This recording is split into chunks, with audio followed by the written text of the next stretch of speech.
This presentation is brought to you by Experts for Entrepreneurs. Our host is Josh Turner of Gateway CFO Solutions and LinkedSelling.com. The subject is how to build expertise, generate leads, and grow sales with LinkedIn. In this presentation, Josh goes through the step-by-step process he's used to grow a targeted database of 3,000 connections, systematically market to new prospects, and grow sales.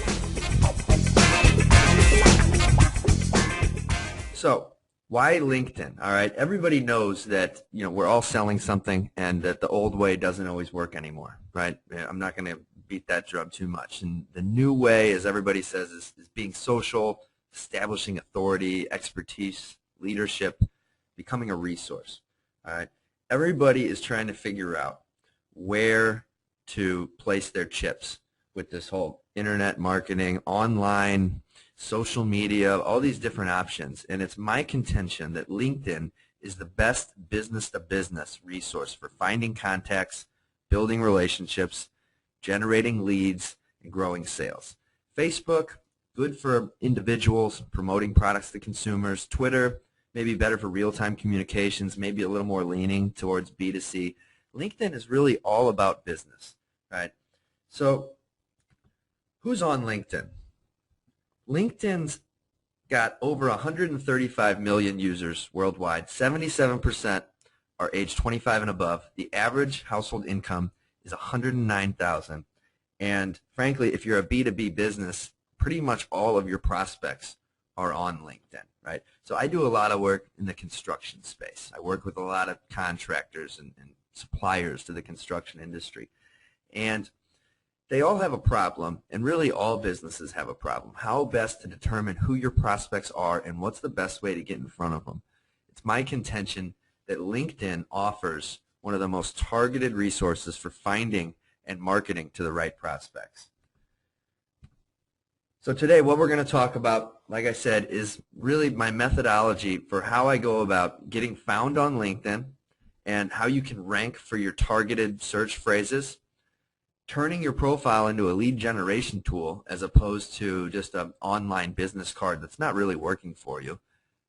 The best ways to go about discovering and connecting with new prospects, how to build a large targeted database and why I think it's important to do so, how to drive traffic to your site from LinkedIn, how to establish expertise and authority in your space, why all of these LinkedIn things integrate so well with all the rest of your marketing efforts and PR efforts, and then some of the best ways to make offers and sell on LinkedIn. So the first step really in a LinkedIn strategy is getting found and making sure your profile is properly set up, right? If you don't have a good profile, all the other stuff really is kind of a waste of time.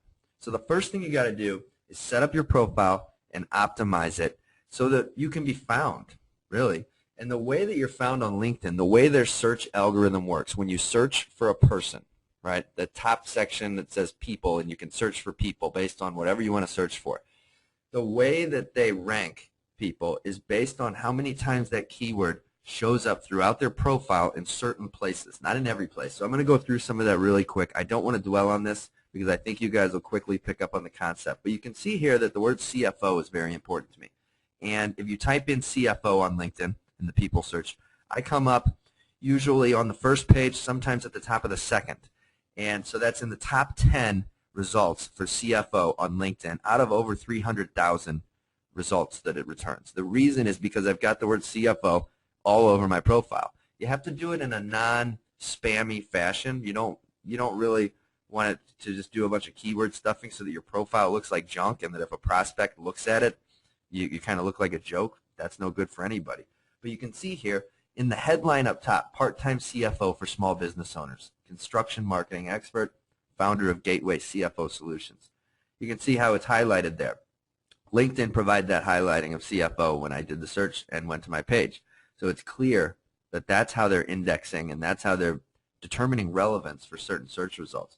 So both in your headline and in all of your current and past experiences, which is towards the bottom there, that's where most of the action happens with the keywords. I want to go back to the headline for a quick second. It's important that you make it meaningful, right? a lot of people don't take advantage of this, and they put something generic, and I have been guilty of this in the past, such as President at Gateway CFO Solutions LLC. That doesn't tell anybody anything. You want to tell people in that headline how you help business owners, what you're all about, and take advantage of the space they give you. Be creative with it, and that way when people are kind of searching through your profiles, you give them a reason to click on it. You know, President at Acme Services, that doesn't mean anything to anybody, right? Okay, so another place that is very important but not for keywords is the summary section. You get a limited amount of characters here, and you want to use them effectively. I'm going to talk more about that in a minute, because this is where I really get into the whole lead generation thing and how you can use your profile to generate new prospects, drive traffic, all that kind of stuff. But there's a smiley face that's turned upside down there because I don't believe LinkedIn indexes keywords here. So no need to clutter up your summary section with a bunch of keywords, because one, that'll turn people off, and two, LinkedIn isn't indexing that section of your profile. They do index the specialties section. So you can see I've included the word CFO in a number of places in my specialties. So when you think about the keyword that you want to use, when people search on LinkedIn, if you want to be found for marketing expert or whatever it might be, then specialties is a good place to get that phrase in there a lot of times. You can see down below in experience, it does the same thing again. It goes through and it picks up on all your positions, and it's using that, and if you've got that keyword in a bunch of different positions, that's really going to move you up in the rankings. Recommendations. This is a great reason why recommendations are important. One, recommendations provide that social proof that you are who you say you are, and that you've got an active network, that you've had a lot of great relationships in the past. But also, if you've got a recommendation for each position, they index the keywords in those descriptions, as you can see, highlighted in yellow there again. So it's very important to have those. And another thing I like to do is take those testimonials off of LinkedIn and put them on my website and use them in marketing materials. Why not? Custom URLs. Now, this doesn't have anything to do with optimizing your profile to show up for keywords, but it is about making your profile effective as a lead generation tool. So the standard thing you see on people's LinkedIn profiles says company website, right? And then you click it and it takes you to their website. Well, if you go to edit your profile and click other, it allows you to type in whatever you want to be there, right? So like where I say proactively plan cash flow, Gateway CFO Solutions. Instead of just saying company website, I can put in whatever I want. So if you make that more of a call to action, that's a great way to drive traffic to your site. Another thing you can do to make your profile really impactful is add a video to set yourself apart. I haven't done this yet on my profile, but I see people doing it more and more. It's very cool stuff. Use a SlideShare application. Go to LinkedIn Applications and add SlideShare. And then within SlideShare, you can embed a video like this, and you can even set it up to autoplay so that when somebody visits your profile, you get either maybe it's yourself talking about what benefits you provide to your clients and what makes you special.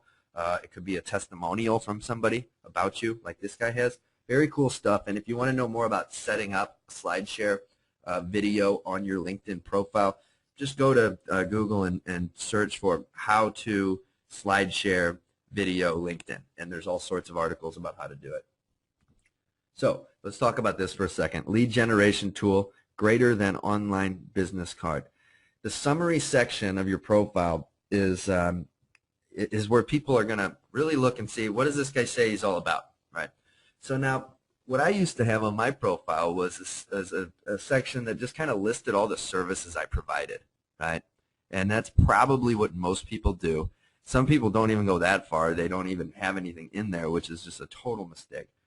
What I believe people should be doing that are interested in using LinkedIn to get people into their sales funnel is calls for action, okay? So like you can see here, I've got two different calls for action, calls to action.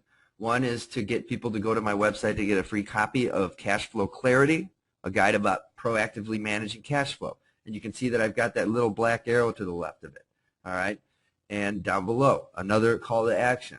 Please visit constructionselling.com for a free report, right? So that's what you can do. Whatever your business is, you need to think about ways so that when people are looking at your profile, they could be your prospects. That, generally speaking, They're not just going to look at your LinkedIn profile and send you a message and say, I think you're awesome. I want to meet with you and work with you. It usually doesn't happen like that. So you got to think about who's going to be looking at my profile and how can I get them to that next step in my sales cycle, right? So it's just like you would on your website. You got to have a call to action that's meaningful and that's something they're going to be interested in. And that's how I do it. So the next step is connecting. First you got to figure out who are you targeting, right? I work with a lot of contractors. So for me, construction professionals are a great target market for these. Where are these people, right? Most of them are parts of groups. I could join all sorts of construction-related groups and connect with all sorts of people that are relevant to the work that I do. So here's how I go about connecting with these people. And I'm going to talk in just a minute about why it's important to connect with so many people. Within LinkedIn, you can search all sorts of ways. You can drill down by industry. So here I've got, you can see at the bottom, I've got it defined the St. Louis area, and I typed owner in the search and searched for contracting industry, something of that nature. And then you get just a huge list of people. You can see 196 here based on this search that fit that, right? And so there's all sorts of ways that you can look at that to generate prospects. So why you want lots of connections? LinkedIn essentially allows you to be found with 3 degrees of connections, all right? The reason why that's important is the more people you're connected to, the more people can find you in search, and the more people that you can find when you're doing your prospecting. So let's take a look at all these things on the screen here. You can see 3,000 connections, 2,954 over there on the left, connects me to 18 million plus professionals.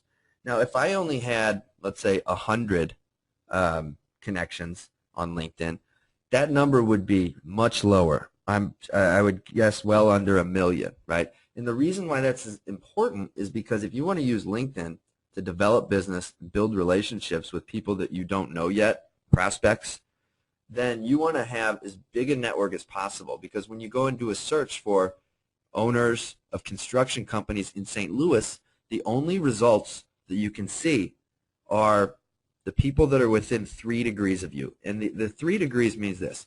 Your connections are your first degree connections.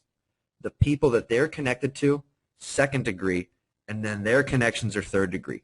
Anyone else outside of that is behind a wall that you don't have access to. You can't look at their information. Sometimes they'll come up in search results, but they'll hide the last name, and sometimes not give you profile information. It's just, if you want to build a database of connections on LinkedIn, and as I continue going along here, I think you'll see why that's important. Then all this stuff is very important. So here's the proof in the pudding, as they say. The graphs on the right there, the first one shows the number of times my profile has been viewed over the last couple months, since October 23rd, right? Total views, 545, okay? That's pretty solid for me. I feel pretty good about that. Now, the reason why I need my profile to be a lead generation tool is because otherwise these people look at my profile and then don't do anything, right? I want some of those people to take some sort of action to engage with my business, right?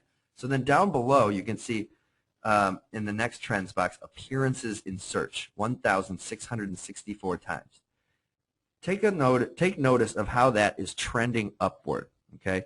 And it's not trending upward because I've continued to work on optimizing my profile to come up better for keywords. That's not it. It's because I'm continuing to grow my database of connections, and then I appear in more people's search results. The more connections you have, the more times you appear in search results, right? So all that stuff is very, very important. Now, how did I go and get 3,000 connections? And I will be perfectly honest, I know personally probably 300 of them. Something like that. There's just no way that 2,900 people are people I actually know. So that cat is out of the bag. Here's how I did it. right? And I believe this strategy can work for pretty much anybody. I first decided, who do I want to build this database with? Who are my prospects? Who are the people that I want to be getting my message in front of? So I said, you know, I want to do more work with construction companies in the St. Louis area. So I went in, I joined some groups where those people hang out, such as the St. Louis Contractor Referral Network. As a member of that group, I'm able to search the membership for certain terms. You can see up there top left that I searched for owner, got over 500 results. The next thing I did, right, was added all of them. But you don't just go and add a connection and send that generic stock message that LinkedIn sends out.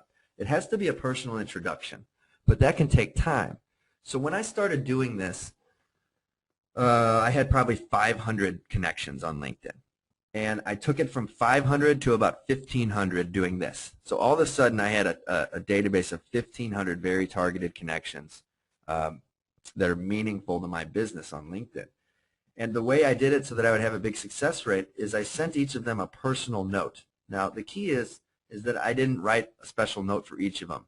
I cut and paste a note like this that says, hey, I took a look at your profile and thought we might benefit from being connected. Hope to meet you at a future event. Put their name in it, obviously.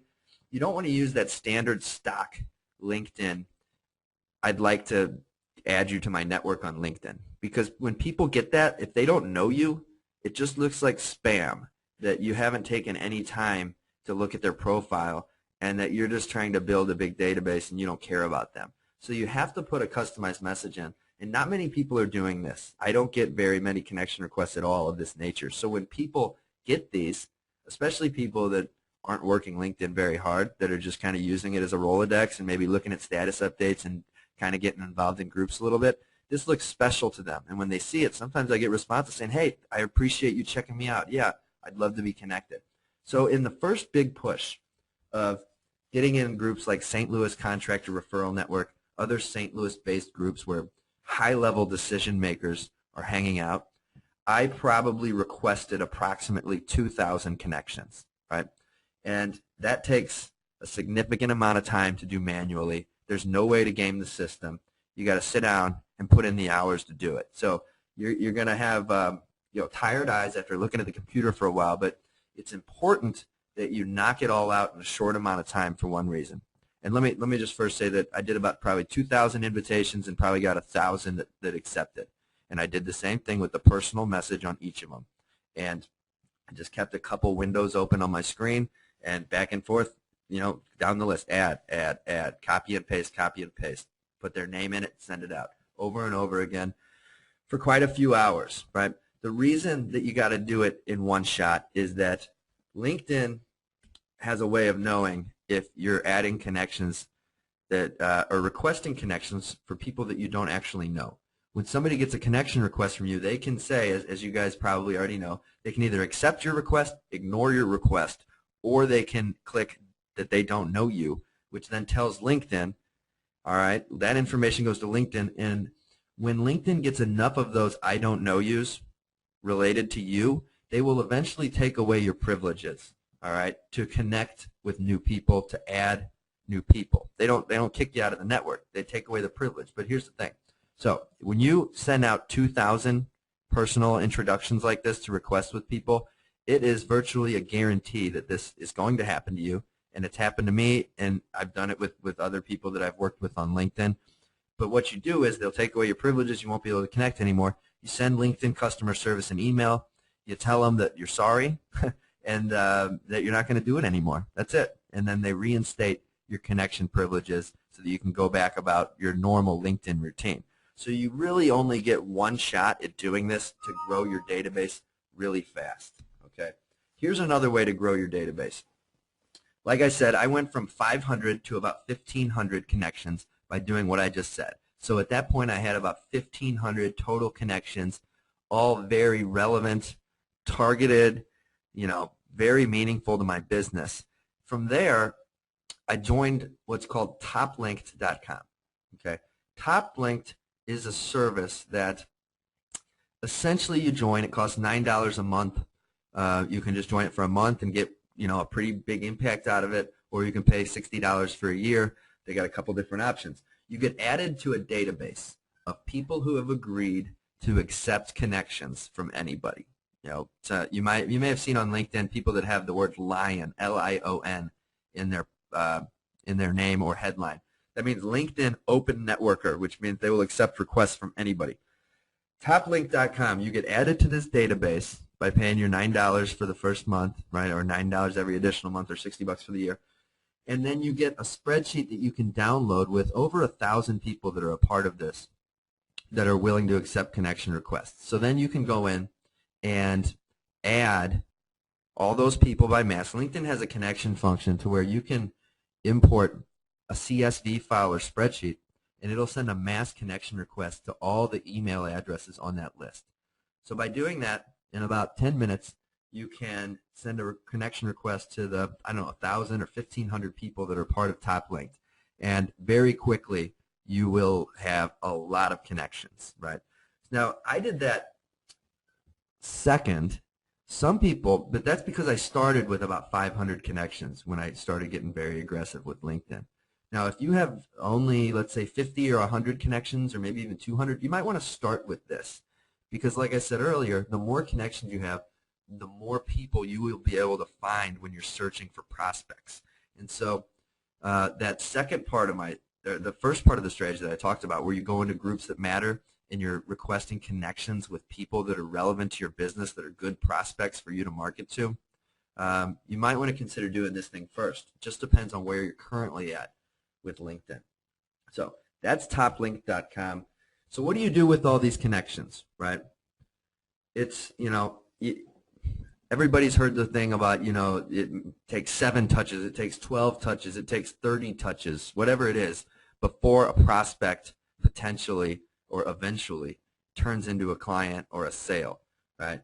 So it works the same with LinkedIn. Just being connected to somebody, and that's one touch, you could say, if they go look at your profile, that's not going to change the world for you. You have to have a method for staying in front of these people on an ongoing basis, right? So one of the ways to do that initially is to send an introductory email such as this woman sent me, saying, hey, thanks for the connection. I look forward to keeping in touch here. Here's what my business is about, right? Easy to do that because you get notices about new connections, people that you're connected to. So you could send a few of these out a day. It's a good thing to do. Another thing that I like to do, both for myself and that I help my clients with, is setting up a messaging campaign within LinkedIn. 200 messages a month to send to prospects is a good way to go.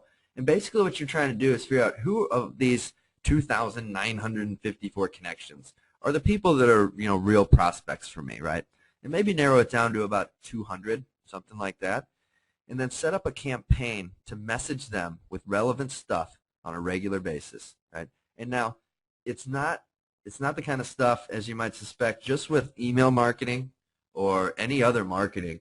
You can't be sending them promotional messages once a month because they will tune you out and never do business with you. But if you come to be respected as almost a friend of theirs, a resource, an expert, do things like this. Send something out. Hey, Jim, I thought you might like this article. I hope you're doing well. Send it out to them. If you do that and then you do 10 of those a day, then over the course of the month, you're sending that message to 200 people. Then in the next month, you find a new way to get in front of them on LinkedIn. Whether it's, hey, I got a webinar coming up, or here's another article I wrote, or here's an article I found that I thought you might like, or, Jim, hey, Jim, just wanted to touch base. How's business going? I saw your company in the news. Whatever it is. If you do that 200 people over the course of 6 to 12 months and you're touching them once a month, that's going to generate business. And depending on your business, you can be more direct with it. An example of that is a client I worked with last spring who saw some of the success I was having on LinkedIn. And I said, you sell to businesses. His clients are contractors. And I said, those guys are always looking for new opportunities, new subcontractors that they can work with because they always want more bids. So I said, let's get in some groups. Let's fix your profile up a little bit. Find about 100 contractors that would be good potential clients for you. Ask them to be connections of yours. Send them a nice little message that looks personal, but you're copying and pasting and putting their name in it.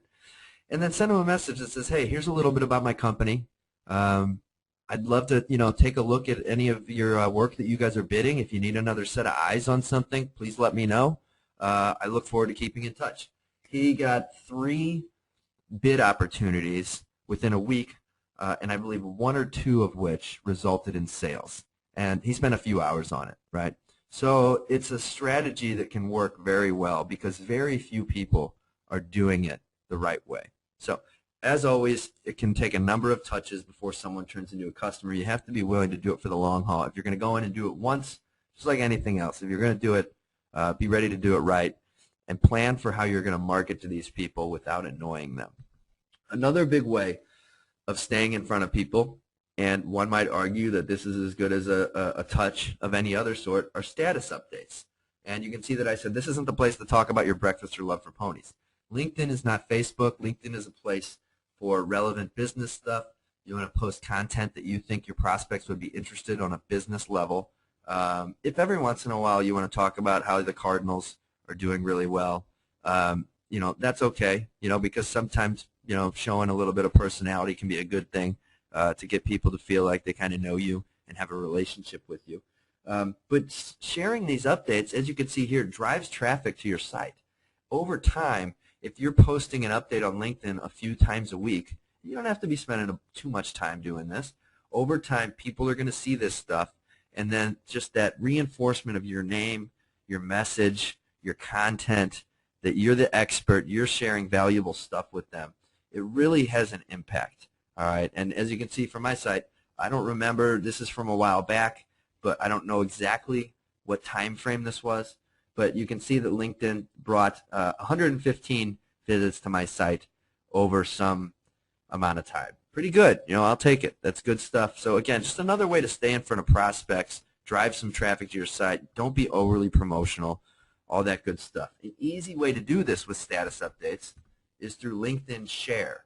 Okay, if you have a WordPress site, there's several different plugins that can allow you to do this, but it basically just makes it easy to share not only to your status update on LinkedIn, but also to all of your groups. Okay, so you can be a member of up to 50 groups on LinkedIn, and this is the easiest way to share the content from your website, new articles you're writing with these groups. Now, you don't want to just send everything to every group you're in. I think we've all seen that in groups we've been a part of where there's certain people that constantly post every blog they write to every group that they're in. And you might see them in only one group, but they're sharing stuff that is just seemingly worthless and irrelevant to the group. Well, at that point, those people are essentially spamming, right? So you want to make sure that the things you're sharing are relevant to the groups, right? I rarely send a message to every group I'm a member in. Instead, I go through and I think about which groups are going to actually care about this stuff, right?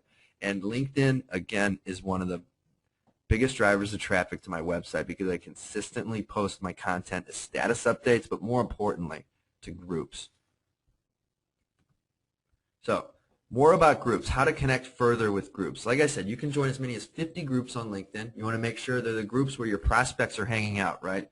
What you don't want to be in a group establishing expertise and connecting with people that aren't decision makers or influencers that are going to somehow generate business for you, unless you're doing it just to kind of hang out and have fun. So here you can follow discussions, you can connect with people, all that good stuff. Where it really gets impactful is where you create your own group, all right? And creating my own group, which is this group here, the Small Biz Forum, has really had a huge impact on my business.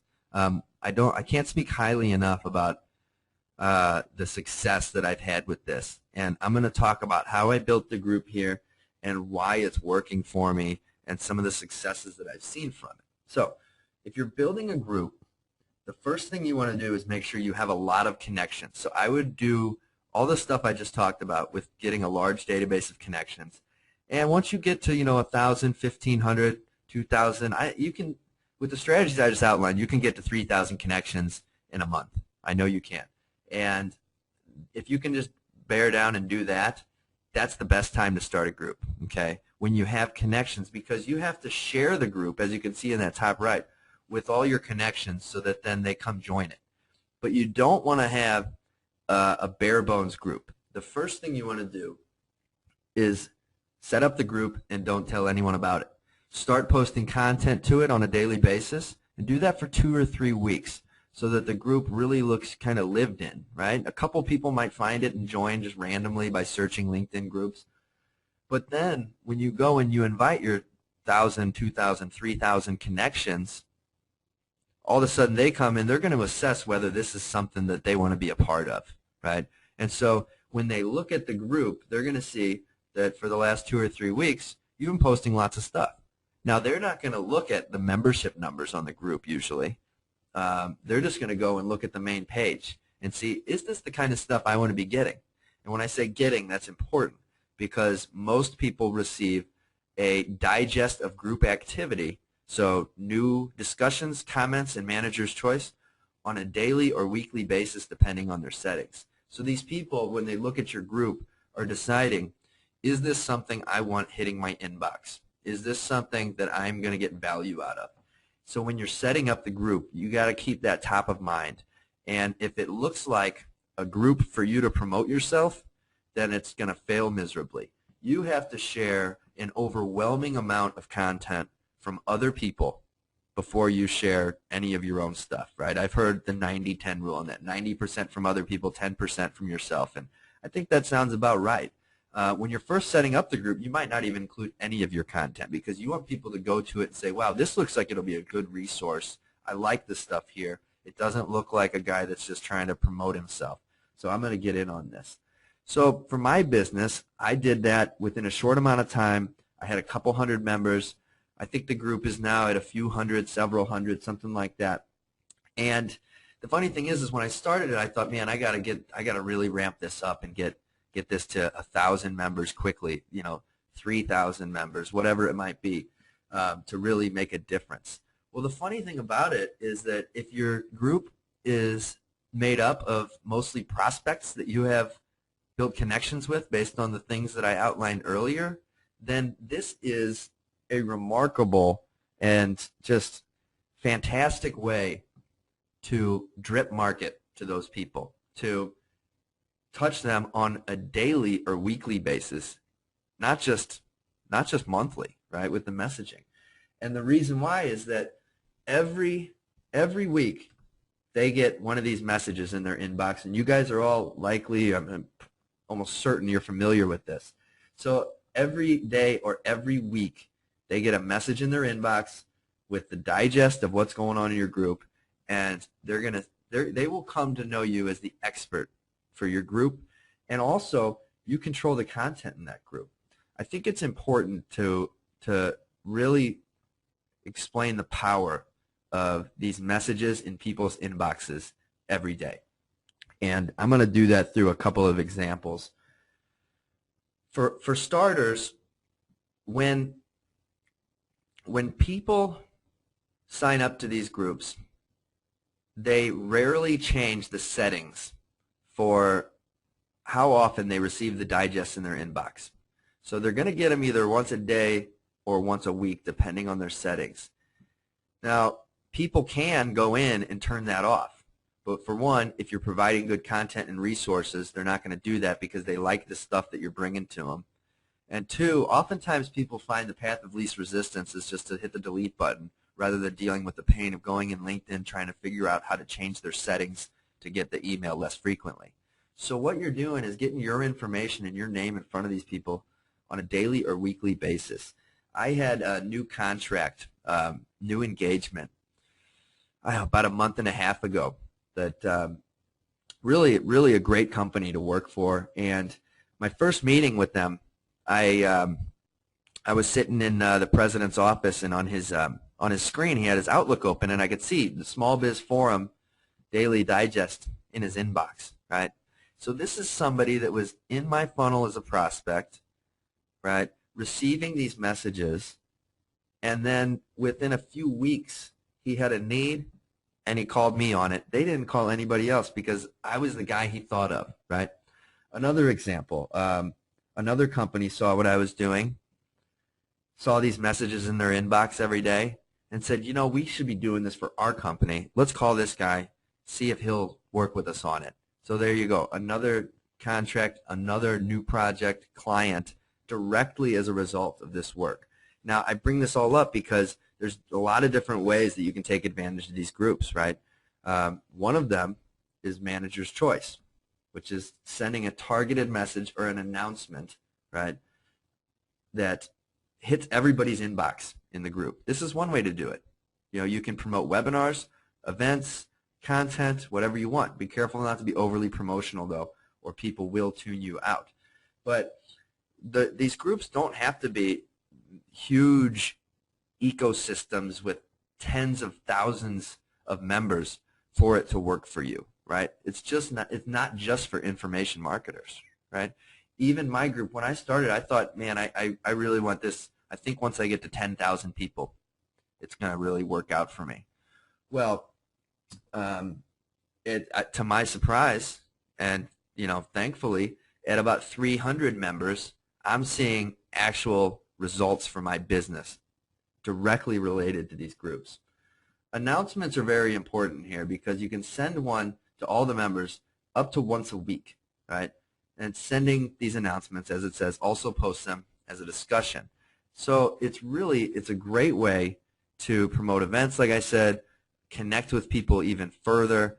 I can't say enough about the power of LinkedIn groups for establishing expertise, becoming the guy or the girl, the woman in your space, the go-to person for whatever your area of expertise is. A few other things that are important about LinkedIn and things that you might find some value in. LinkedIn events. You can use LinkedIn events to promote your own events. Okay. Another great way to use LinkedIn events is to research for prospects. Okay. So let's say that you are looking for people in St. Louis that are interested in search engine optimization. Right. You might go here and type in St. Louis SEO, look over some events that we've been on LinkedIn, and you can see the people that attended or are planning to attend those events, right? So those are people that are interested in what you're doing, right? So no matter what your business is, there's probably a way that you can use LinkedIn events to find people who are already pre-qualified and are interested in what you're doing. So you can view the attendee list, connect with them, work the whole system that we've just described. Another good thing LinkedIn's got going for it is LinkedIn Answers, where you can search for industry-relevant Q&As, connect with people who have problems you can solve. You can use this to get ideas for new blog articles. You can link your blog articles in the answers to related questions. So, again, lots of good stuff there. I see some people hustling on LinkedIn Answers, like really getting results, spending a lot of time on it, like every day, going into LinkedIn Answers and contributing 50 answers to different questions of all sorts, building their networks that way, connecting with people that might be interested in what they're doing. Like I said, entire businesses are being built on LinkedIn because there's just so much potential to connect with decision makers and business owners. Another great resource that they offer are LinkedIn ads, which you have to pay for them. But LinkedIn ads are cool. The main reason is because you can drill down and target the exact type of person you want your ad in front of. So here's an ad I set up for an ebook I have called Cash Flow Clarity. Now you can see that this has not been a huge success. One click, 36,000 impressions. Well, first off, I haven't paid anything for it because LinkedIn will offer, I think, $50 of free ads to try and incentivize people to give it a shot. And that's why I kind of jumped in here. But by doing that, I saw the back end of the system and how you can target specific business owners. So let's say you have an event that you're trying to promote, and it's in St. Louis, and you need business owners within a certain industry of a certain size. You can tell LinkedIn, I want this ad to be shown only to people that are in this industry, at this seniority level in their company, and that their companies are of this revenue size. There's all sorts of ways to slice and dice it so that your ads get in front of the right people. So whether you're trying to build your list and promote a free product, whether you're trying to promote an event, whether you're actually trying to promote something that is for sale. Just, there's all sorts of ways. So if selling to business people or marketing to business people is something that you're doing, this is something that maybe you should consider playing around with. So that's mostly it. Basically in a nutshell, my approach to LinkedIn is optimize your profile, turn it into a lead generation tool, find and connect with the right prospects for your business, build a large database. And the reason the large database is so critical is because that's how you find prospects. That's how you're found by prospects. Right? Establish a messaging and marketing campaign, join groups, get active, start a group, become the expert. And now one thing that I kind of glossed over on the groups that I think I do want to note is it does take time and effort, okay? And not everybody is got the time to put into it for that stuff, but it can be a huge opportunity if you're willing to do it. You got to moderate it and make sure the content's good, that the quality is good, not be overly promotional. But again, I think establishing a group for your space and building it the right way is a fantastic way to build expertise. And then once you do all that stuff, just keep washing and re-rinsing and repeating, digging deeper, get involved in the Q&As, LinkedIn Answers, researching things through LinkedIn events, try some things out with ads, all that good stuff. All right, guys. Well, hey, I appreciate it. If you want to check out, you can see that I've got that link there on linkselling.com. I've been for the last year helping people out with some LinkedIn stuff, whether it's setting up profiles right or just answering questions and kind of getting their head in the right place, where they can best prospect, or running entire campaigns for them. So check that out. And if you got any other questions, feel free to email me.